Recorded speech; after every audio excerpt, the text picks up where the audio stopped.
same chapter, gravitation, class 9. And today the topic is Kepler's laws of planetary motion. Kepler is a great astronomer who gives us the knowledge of planetary motion. Planet कैसे move करते हैं हमारे solar system में, उसके लिए Kepler's ने अपने laws दिए, जो 3 लॉज हैं और इम्पोर्टेंट है। केपलर्स ने जो लॉज दिए, that is not only for planet movement but also the movement of satellite in our earth and the natural satellite you all know, that is what is the natural satellite? Moon is a natural satellite, but so many artificial satellite our astronomer or our scientist made up, and अब हमें काफी चीजों की information मिल जाती, जैसे कई एक discovery ये भी चल रही है कि मार्स में लाइफ है कि नहीं, तो वहाँ की जो पिक्चर्स हैं वो कहाँ से आएंगी, वो सैटेलाइट्स हमें देंगे। तो फिर जाके हम वहाँ की मिट्टी देख रहे हैं, वहाँ का पानी देख रहे हैं, तो तब हम क्लियर कर रहे हैं कि लाइफ एग्जिस्ट और नॉट। क्योंकि अर्थ ऐसा कहा जाता है कि अर्थ कुछ टाइम के बाद, मिलियंस ऑफ ईयर्स के बाद फिनिश हो सकती है, तो इतने सारे ह्यूमन बीइंग या सब खत्म है।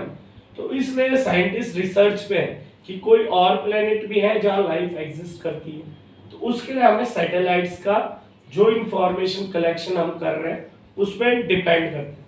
तो जैसे नासा हो गया, NASA, ये टोटली एक एजेंसी है जो एस्ट्रोनॉमर को ट्रेंड करती है और एस्ट्रोनॉमर को इंफॉर्मेशन कलेक्शन के लिए भेजा जाता है। ठीक, अब क्वेश्चन ये उठता है कि जो ये केपलर थे, ये भी बहुत बड़े एस्ट्रोनॉमर है, इन्होंने प्लैनेट्स के प्लैनेटरी मोशन के 3 लॉज दिए।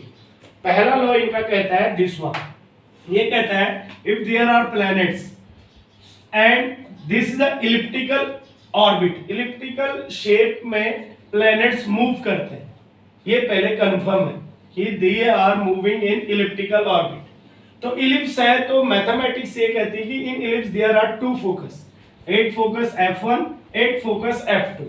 तो अगर आपने सन को एक फोकस पे रखा तो उसके चारों तरफ ये प्लैनेट्स घूमेंगे, move around the sun, in which sun is at 1 foci.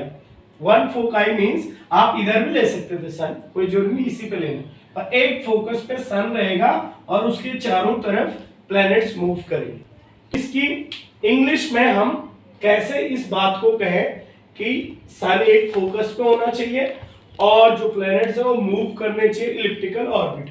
तो इसका आंसर बताएंगे, करिए Aditi, what is the first law of Kepler? The planets move in an elliptical orbit around the sun with sun at one of the 2 foci of the elliptical orbit. तो एक foci पे सन होना चाहिए, समझ आ गया सबको? उसके बाद ये शेप बनाएंगे और ये वर्ड्स लिखेंगे।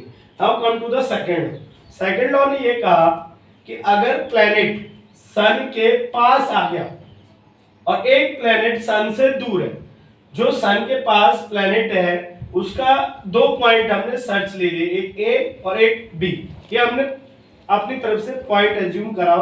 यहाँ पे एक प्लैनेट मूव कर रहा है और एक प्लैनेट C और D पे मूव कर रहा है। ये 5 मिनट में A से B आता है और ये 5 मिनट में C से D आता है।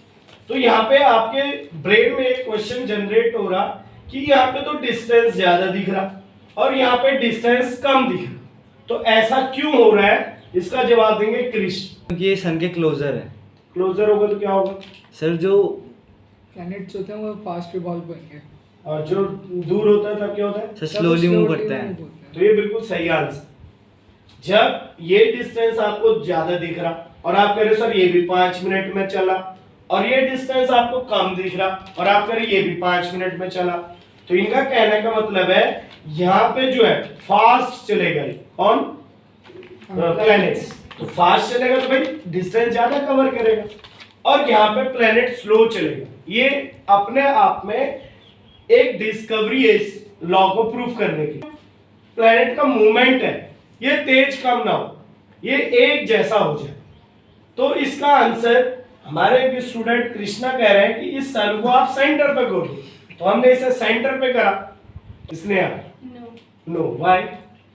सर क्योंकि जो सेंटर पार्ट है, अगर प्लैनेट वहाँ पे आएगा तो उसकी स्पीड फिर तेज हो जाएगी और आगे जाते स्लो हो जाएगी। हाँ, तो ऐसा क्यों हो रहा है कि यहाँ पे ये कहना चाह रहे हैं कि यहाँ पे अभी इलिप्स है, तो यहाँ पे तो चलो ठीक है दूरी इक्वल दिख रही है, पर यहाँ पे सन के फिर पास हो गए ये वाले पोर्शन, ये के और ये के, तो क्या होना चाहिए कि स्पीड एक जैसी हो जाए। सर ऑर्बिट सर्कल में होना चाहिए ना उसके बाद। ऑर्बिट कैसे होनी चाहिए, सर्कल होनी चाहिए, तो this is the right answer. Orbit अगर सर्कल हो गया और सन सेंटर हो गया तो आपकी जो मूवमेंट ऑफ प्लैनेट है वो कांस्टेंट स्पीड से हो जाए, एक जैसी स्पीड रहे, और एक केपलर्स का ये वाला लॉ फेल हो जाए। पर ऐसा इम्पॉसिबल, क्योंकि जो ऑर्बिट है वो इलिप्टिकल है, वो कह रहा है कि ऐसा हो सकता है, तो ऐसा तभी हो सकता है जब सर्कुलर ऑर्बिट हो, और सर्कुलर हो नहीं सकती है तो इलिप्टिकल है। ठीक, तो अब आप समझ चुके हैं कि जब सन के पास है तो स्पीड तेज है, किसकी, प्लैनेट की, और जब सन से दूर है तो स्पीड कम है। इसीलिए यहाँ 5 मिनट में आपको डिस्टेंस थोड़ा ज्यादा दिख रहा है और यहाँ 5 मिनट में डिस्टेंस कम दिख रहा है। 5 मिनट भी हम सपोज कर रहे हैं कि टाइम हमने इक्वल दे दिया दोनों को, लेकिन जो एरिया इसका है वही एरिया इसका है। ये सेकंड लॉ कहते हैं, equal times covers equal area by planet around the sun in elliptical orbit. Point पूरे बताने, तो सेकंड लॉ के हम इंग्लिश में कैसे प्रोनाउंसिएशन, इंग्लिश में कैसे बताएंगे इस लॉ को, ये बताइए Arushi. Each planet revolves around the sun in each such a way that the line joining the planet to the sun sweeps equal area in equal interval of time. Very nice. तो ये कहते हैं कि the line joining the planet to the sun, planet को सन से जो line join कर रही है वो जो एरिया कवर कर रहा है इक्वल टाइम में, वो इक्वल एरिया आएगा अगर टाइम आपने इक्वल दिया तो sweeps equal area in equal interval of time. ये हमने एक प्लैनेट 5 मिनट इधर दिया, एक प्लैनेट को 5 मिनट उधर दिया, एरिया काउंट करा तो एरिया सेम है। This is the second law of Kepler. तो केपलर का सेकंड लॉ ये। अब आते हैं थर्ड लॉ। थर्ड लॉ ने कुछ प्लैनेट की पोजीशन और सन के बीच की डिस्टेंस में बता, इस डिस्टेंस को मीन पोजीशन से डिस्टेंस, तो डिस्टेंस का नाम क्या हो जाएगा, आर। आर। मीन डिस्टेंस माने, डिस्टेंस मींस एक प्लैनेट है और एक सन है, तो इसके बीच का डिस्टेंस अगर हम आर ले तो कहा जो मीन डिस्टेंस है।